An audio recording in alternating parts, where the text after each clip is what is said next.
dear student. In this video, I am going to revise your chapter 1 is communication skills. This video is made for your revision. So let's start with your revision of chapter 1 is communication skills. What is communication? What is the process of communication? And what are its types?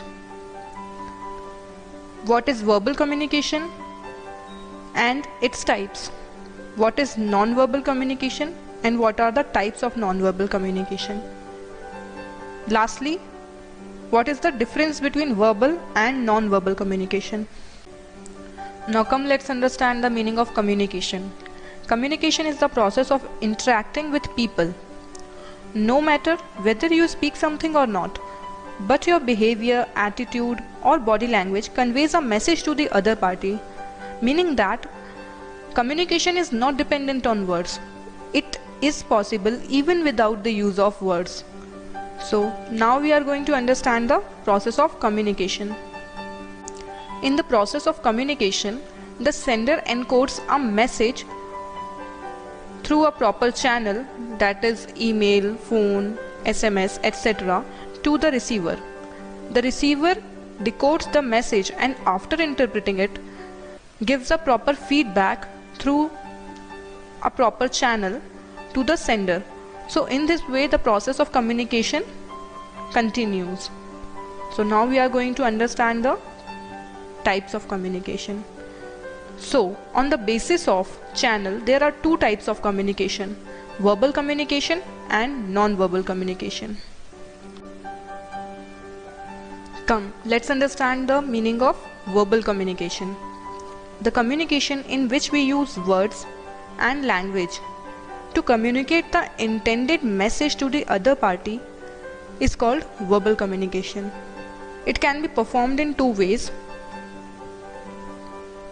that is oral communication and written communication.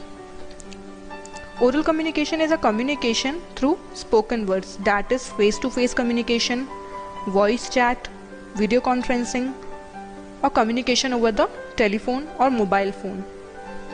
On the other hand, written communication entails the use of letters, documents, emails, SMS, various chat platforms, social media, etc. to interact with people. What is non-verbal communication? Non-verbal communication is a wordless communication, as it does not use words. The communication takes place through signals such as facial expressions, body language, nodding of head, gestures, postures, eye contact, physical appearance, and so forth. Now come, let's understand the types of non-verbal communication. Kinesics.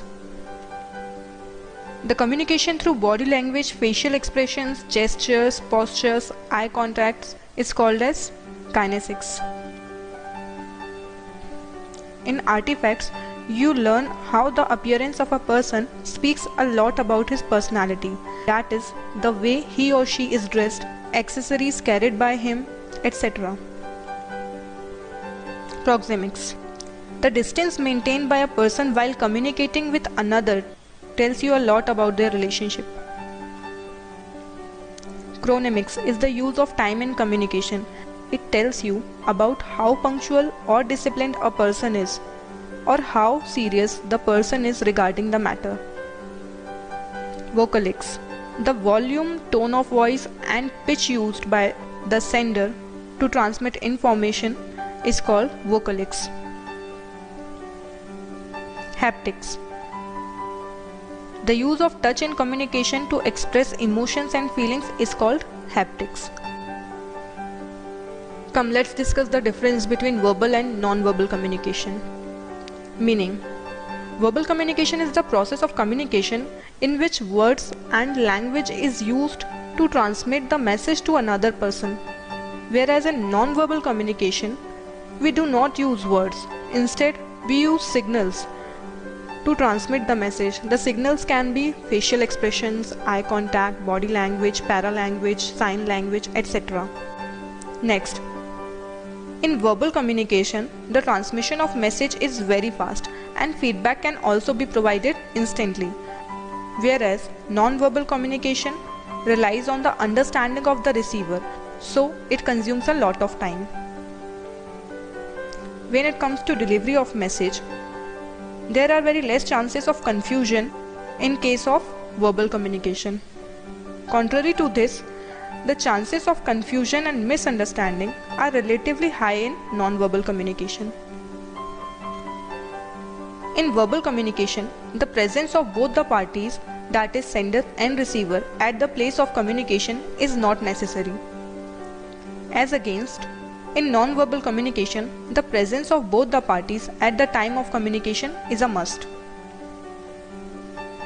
The best thing about verbal communication is that the message can be clearly understood and feedback can also be provided immediately. Whereas, the best thing about non-verbal communication is that it complements verbal communication. That is, it helps in understanding the lifestyle and emotions of the sender.